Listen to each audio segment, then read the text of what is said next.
Hello guys, आज मैं happy marriage drama के पार्ट 4 एक्सप्लेन करूंगी। एपिसोड 4 में हम देखते हैं होकुटो चिवा को बताता है कि उसके डैड ने उसके मॉम को मार डाला था, जिस वजह से वो अपने डैड से बहुत नफरत करता है।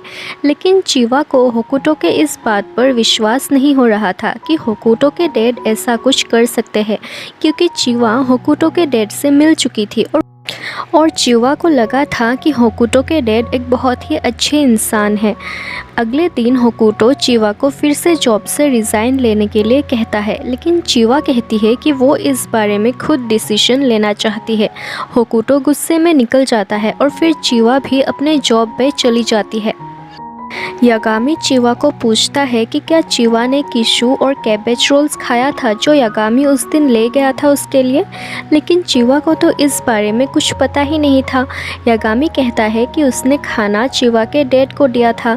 चिवा भी सिचुएशन को संभालते हुए यागामी से झूठ बोलती है कि उसने वो खाना खाया था और खाना बहुत ही टेस्टी था। चिवा अपने घर जाती है और अपने डैड से पूछती है कि उन्होंने यागामी को शादी के बारे में तो नहीं बताया ना। चिवा के डैड कहते हैं कि उन्होंने यागामी को इस बारे में कुछ नहीं बताया। चिवा के डैड आगे कहते हैं कि यागामी ने ये खाना सिर्फ तुम्हारे लिए बनाया। अगर मैं उसे कह देता कि तुम्हारी शादी हो चुकी है तो यागामी बहुत डिसअपॉइंटेड हो जाता और खाना वापस लेकर चला जाता।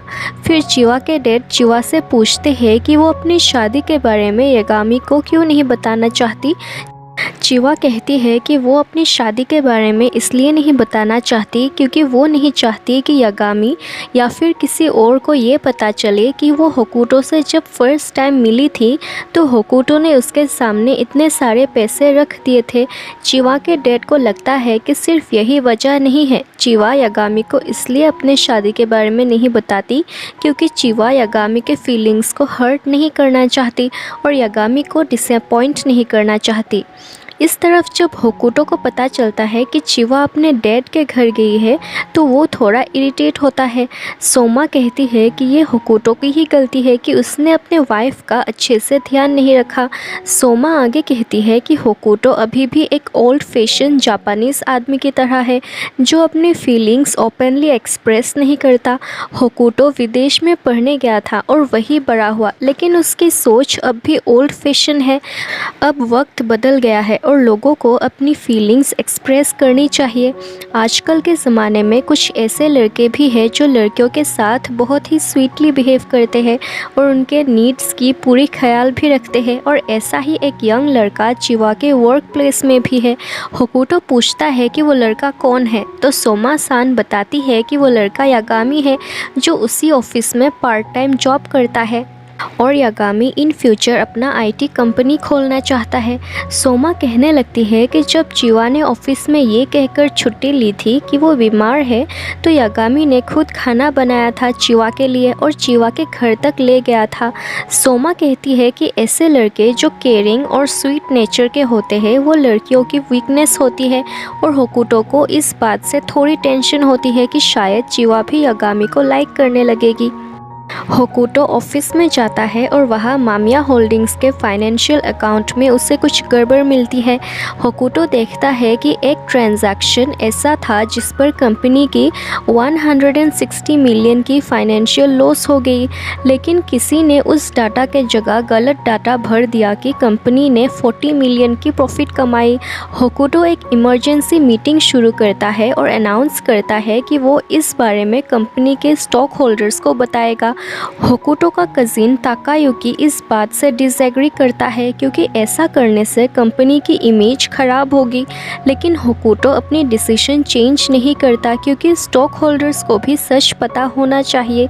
इस मीटिंग के बाद होकुटो अपने डैड को विजिट करने जाता है, ये इन्फॉर्म करने कि उसे कंपनी की फाइनेंशियल बुक में उसे इतनी फाइनेंशियल लॉस की रिपोर्ट्स मिली। होकुटो के फादर सेजी ये सुनकर सरप्राइज हो जाते हैं और वो होकुटो को बताते हैं कि उन्हें इस बारे में कुछ नहीं पता। सेजी बोलते हैं कि जब ये फाइनेंशियल लॉसेस हुई तब उनकी हेल्थ बहुत ख़राब थी, तो इसलिए वो अपनी ड्यूटीज़ अच्छे से परफॉर्म नहीं कर पाए। सेजी बोलते हैं कि उनकी तबीयत ठीक होने के बाद वो कंपनी की ये मैटर हैंडल करेंगे। होकुटो उन्हें कहता है कि उनके लिए कंपनी में और कोई जगह नहीं है। सेजी कहते हैं कि वो ऑलरेडी रिटायर्ड है, तो होकुटो को जो करना है वो कर सकता है। सेजी आगे कहता है कि वो चिवा से मिल चुके हैं और चिवा एक बहुत ही अच्छी लड़की है। तो होकुटो को इस बात से और गुस्सा आता है और वो अपने डैड से कहता है कि उन्हें चिवा के बारे में कुछ बोलने की ज़रूरत नहीं है। हम चिवा को देखते हैं। चिवा बहुत परेशान हो रही थी क्योंकि उसे एक बहुत ही डिमांडिंग कस्टमर के साथ डील करना पड़ रहा था और तभी यागामी आके चिवा की हेल्प करता है। फिर होकुटो चिवा को कॉल करता है और घर जल्दी आने के लिए कहता है क्योंकि उसे चिवा से कोई बात करनी है। चिवा ऑफिस से जल्दी निकलने की कोशिश करती है, लेकिन सुपरवाइज़र आगे कहते हैं कि चिवा को आज ओवर टाइम काम करना पड़ेगा। चिवा मना करने की कोशिश करती है, लेकिन सुपरवाइज़र नहीं मानती और चिवा को ओवर टाइम काम करना पड़ता है। यागामी भी चिवा की हेल्प करता है। चिवा यागामी को थैंक्स बोलती है क्योंकि उसने चिवा को थोड़ी देर पहले कस्टमर के साथ डील करने में मदद की थी और वो यागामी को पूछती है कि क्या उसने होम अप्लायंसेस की फ़ीचर्स के बारे में पढ़ा है। यागामी कहता है कि उसके पास होम अप्लायंसेस कंसल्टेंट की सर्टिफिकेट है। चिवा थोड़ी जेलस फील करती है कि यागामी अपने काम को लेकर इतना डेडिकेटेड है, लेकिन चिवा अपने जॉब के लिए उतनी डेडिकेटेड नहीं है। चिवा यागामी की तरह अप्लायंसेस के बारे में जानने के लिए इंटरेस्टेड नहीं है और चिवा की लाइफ में दूसरे गोल्स भी नहीं है। चिवा ने ये जॉब इसलिए लिया क्योंकि उसे पैसे कमाने हैं और अगर किसी ने उसे ये जॉब छोड़ने के लिए कहा तो शायद वो छोड़ भी देगी। चिवा के पास इस जॉब को कंटिन्यू करने के लिए कोई वजह नहीं है। चिवा फिर यागामी को बताने लगती है कि उसकी एक फ्रेंड है जो एक लड़के के साथ ही रहती है। दोनों सेम बेड पे सोते हैं, लेकिन उस लड़के ने उसकी फ्रेंड को कभी भी टच नहीं किया और इसलिए चिवा को ऐसा लगता है कि शायद वो लड़का चिवा की फ्रेंड से अट्रैक्ट नहीं है। यागामी कहता है कि शायद वो लड़का इस रिलेशनशिप को बस फ्रेंडशिप की तरह मानता है या फिर शायद उस लड़के के प्यार और शादी को लेकर कुछ डिफरेंट ओपिनियंस है। शायद उस लड़के ने किसी फ़ायदे के लिए ही ये शादी की है। यागामी फिर सीरियसली चिवा को पूछता है कि जिस लड़के के बारे में वो बोल रही है, क्या उसी लड़के ने चिवा को जॉब छोड़ने के लिए कहा है। चिवा झूठ बोलती है कि वो अपने बारे में नहीं, अपने दोस्त के बारे में बता रही थी। चिवा यागामी के इस क्वेश्चन से इतनी पैनिक कर जाती है कि वो सीढ़ी से गिर जाती है। यागामी चिवा को प्रोटेक्ट करने की कोशिश करता है और वो एक्सीडेंटली चिवा के ऊपर गिर जाता है। दोनों एम्बेरेस्ड फील करते हैं। फिर यागामी चिवा के पैर में पट्टी लगाता है क्योंकि चिवा के पैर में चोट लग गई थी। इस तरफ होकुटो चिवा को कॉल कर रहा था, लेकिन चिवा को पता ही नहीं चलता। यागामी चिवा को हॉस्पिटल जाने के लिए कहता है, लेकिन चिवा जाना नहीं चाहती। तो यागामी चिवा को कहता है कि चिवा को उससे कॉल कर लेना चाहिए जिसके साथ वो रहती है, लेकिन चिवा कहती है कि ये एक अच्छा आइडिया नहीं है क्योंकि होकुटो हमेशा काम में बिज़ी रहता है और अगर चिवा उसे कॉल करेगी तो होकुटो को गुस्सा ही आएगा। चिवा की इन बातों से यागामी को ऐसा लगता है कि होकुटो बहुत ही रूड इंसान है। चिवा भी यागामी की इस बात से एग्री करती है कि होकुटो बहुत ही रूड और अनरीजनेबल है। यागामी चिवा से पूछता है कि वो ऐसे लड़के के साथ क्यों रहती है, जिस पर चिवा कोई जवाब नहीं देती। यागामी चिवा को घर तक ड्रॉप करता है और होकुटो ये देख लेता है कि चिवा यागामी के साथ आई है। चिवा के घर आते ही होकुटो उससे कहता है कि चिवा ने घर आने में बहुत देर लगा दी। चिवा कहती है कि वो ओवर टाइम काम कर रही थी। फिर होकुटो पूछता है कि क्या चिवा ओवर टाइम यागामी के साथ थी। चिवा होकुटो के इस एटीट्यूड से इरिटेट हो जाती है और ये सब ना करने के लिए कहती है। चिवा होकुटो को उस पर नज़र रखने से मना करती है। होकुटो की सेक्रेटरी भी चिवा को हर वक्त बोलती रहती है कि चिवा को क्या करना चाहिए और क्या नहीं, और चिवा को इस बात से भी बुरा लगता है। चिवा कहती है कि वो लोग तो रियल मैरिड कपल की तरह है ही नहीं और ऐसी कोई चीज़ नहीं करते जो एक मैरिड कपल को करना चाहिए, जैसे कि कभी कभी वेकेशन में जाना। चिवा इस बात के लिए भी परेशान है कि होकुटो और उसके बीच कोई भी फिज़िकल रिलेशन नहीं है। होकुटो कहता है कि ये चिवा की गलती है क्योंकि चिवा हमेशा कोई ना कोई एक्सक्यूज़ देती है जब भी होकुटो चिवा के करीब आने की कोशिश करता है, और चिवा कहती है कि ये होकुटो की गलती है कि वो कभी भी एक सही एटमॉस्फेयर बना ही नहीं पाया। अगले दिन चिवा होकुटो के फादर को हॉस्पिटल में विजिट करने जाती है, लेकिन सोमा चिवा को अंदर जाने नहीं देती। सोमा कहती है कि होकुटो नहीं चाहता कि चिवा उसके फादर से मिले। चिवा सोमा से पूछती है कि वो ऐसा क्यों कर रही है, क्या वजह है। सोमा कहती है कि होकुटो और उसके फादर का रिलेशनशिप बहुत ही कॉम्प्लिकेटेड है और सोमा की बातों से चिवा को ऐसा लगता है कि सोमा को कुछ ऐसी बातें पता है जो होकुटो ने अभी तक उससे नहीं बताया। चिवा कहती है कि होकुटो की फैमिली बहुत ही मिस्टीरियस है। चिवा नोटिस करती है कि शिराता मिसाकी होकुटो के फादर से मिलने आई है, तो सोमा चिवा को बताती है कि शिराता मिसाकी होकुटो के फादर के साथ किसी बिजनेस के बारे में डिस्कस करने आई है, तो चिवा को इस बारे में ज़्यादा सोचनी नहीं चाहिए। फिर सोमा चिवा को एक न्यूज़ आर्टिकल दिखाती है जहां लिखा था कि होकुटो एक एक्ट्रेस को डेट कर रहा था। ये लास्ट ईयर की बात है, लेकिन अब वो एक्ट्रेस बहुत पॉपुलर हो गई है और पब्लिसिटी के लिए ये न्यूज़ फिर से सर्कुलेट होने लगी है। सोमा ने पहले ही चिवा को सब कुछ बता दिया ताकि बाद में चिवा और होकुटो के बीच किसी भी तरह की मिसअंडरस्टैंडिंग क्रिएट ना हो।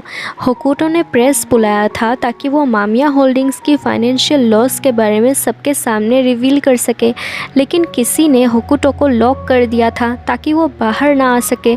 जब होकुटो बहुत देर तक इवेंट के लिए बाहर नहीं आता तो सोमा को शक होता है कि कुछ तो गड़बड़ है। जब सोमा देखती है कि डोर लॉक है तो उसका शक यकीन में बदल जाता है। सोमा को पता चल जाता है कि ये काम ताकाशिरो ने ही किया होगा ताकायुकी के कहने पर, और वो अपने मार्शल आर्ट्स स्किल यूज़ करके ताकाशिरो से डोर कोड के बारे में पूछती है। इस तरफ ताकायुकी अनाउंस करता है कि होकुटो की तबीयत ठीक नहीं है तो वो ही आज की इवेंट कंटिन्यू करेगा, लेकिन तभी होकुटो आता है और ताकायुकी को रोक लेता है। इस तरफ चिवा अपनी कोवर्कर्स की बातें सुन लेती हैं। वो लोग बात कर रहे थे कि होकुटो और मिसाका का अफेयर चल रहा है। चिवा स्टेयर्स में खड़ी थी और चिवा की कॉलीग्स उसे धक्का देके आगे बढ़ जाती हैं, जिससे चिवा को फिर से पैर में चोट लग जाती है। इस बार यागामी चिवा को हॉस्पिटल में ले जाता है। यागामी चिवा को कहता है होकुटो को कॉल करने के लिए, लेकिन होकुटो कॉल रिसीव नहीं कर पाता। यागामी चिवा को घर तक ले जाता है और चिवा उसे कॉफ़ी के लिए घर पे अंदर इनवाइट करती है। यागामी कहता है कि चिवा जिसके साथ रहती है वो बहुत ही रिच है, लेकिन यागामी को अब भी ये अजीब लग रहा है कि चिवा के पार्टनर यानी होकुटो ने चिवा का कॉल रिसीव नहीं किया।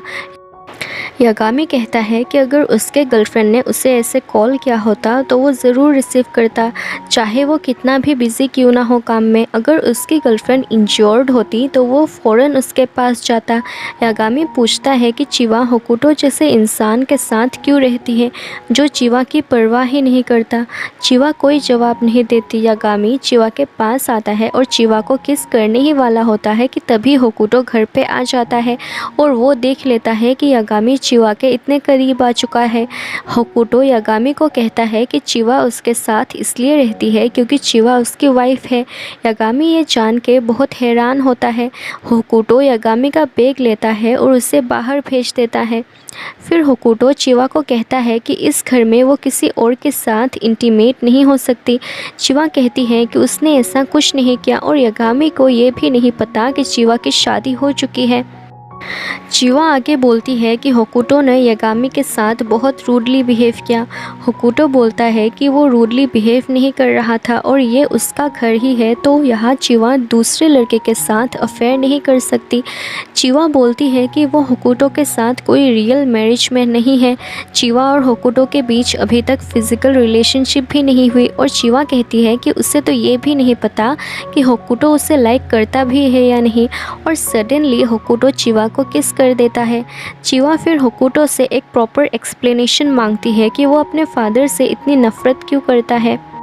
होकुटो कहता है कि उसकी मॉम बहुत ही पुअर फैमिली से थी और उन्हें स्टडी और जॉब दोनों एक साथ करना पड़ता था, और तभी होकुटो की मॉम होकुटो के डैड से मिले, लेकिन कुछ प्रॉब्लम्स की वजह से होकुटो के डैड और मॉम की शादी नहीं हो पाई और होकुटो के डैड ने उसके मॉम के साथ ब्रेकअप कर लिया था और दूसरी लड़की से शादी कर ली थी, लेकिन 5 साल बाद भी उनका कोई बच्चा नहीं था। तो होकुटो के डैड ने होकुटो की मॉम को कहा कि वो होकुटो को अपने साथ ले जाना चाहते चाहते हैं ताकि वो होकुटो को मामिया होल्डिंग्स की हेयर बना सके। होकुटो की मॉम ने मना कर दिया था। होकुटो तब बहुत छोटा था, लेकिन वो समझ गया था कि उसके मॉम के साथ कुछ गलत होने वाला है, और ऐसा ही हुआ। उसकी मॉम की एक कार एक्सीडेंट में डेथ हो गई, और शायद होकुटो को ऐसा लगता है कि वो एक्सीडेंट उसके डैड ने ही करवाई, इसलिए वो अपने डैड से नफरत करता है। होकुटो ने चिवा को एक जीपीएस फ़ोन दिया और सोमा को भी हमेशा चिवा पर नज़र रखने के लिए इसलिए कहा क्योंकि होकुटो हमेशा चिवा को सेफ रखना चाहता है। वो नहीं चाहता कि चिवा के साथ भी कुछ ऐसा हो जैसा उसके मॉम के साथ हुआ। चिवा कहती है कि वो बिल्कुल सेफ़ है और उसे कोई भी किसी भी तरह का नुकसान नहीं पहुंचाएगा। होकुटो फिर भी कन्विंस नहीं होता। वो अपने डैड को जानता है, उन्हें जो चाहिए वो चीज़ हासिल करने के लिए वो किसी भी हद तक जा सकते हैं। इसलिए जो लोग उसके मॉम की मौत के लिए रिस्पॉन्सिबल है वो उन लोगों से रिवेंज ज़रूर लेगा। वो मामिया होल्डिंग्स अपने नाम पर करेगा और फिर इसे डिस्ट्रॉय कर देगा। चिवा होकुटो की इमोशंस को समझती है। चिवा प्रॉमिस करती है कि वो हमेशा होकुटो का साथ देगी। वो होकुटो के पास आती है और उसे किस करने लगती है और दोनों इंटीमेट होने लगते हैं। इस तरफ होकुटो की ग्रैंड मादर उसके ग्रैंडफादर को इन्फॉर्म करते हैं कि होकुटो ने पब्लिक में सबके सामने मामिया होल्डिंग्स की मेल प्रैक्टिस के बारे में बता दिया है। और एपिसोड 4 यहीं पे एंड होता है। Guys, thank you so much for watching this video. अगर आपको ये वीडियो अच्छी लगी तो please like, share and subscribe कर देना। बाय।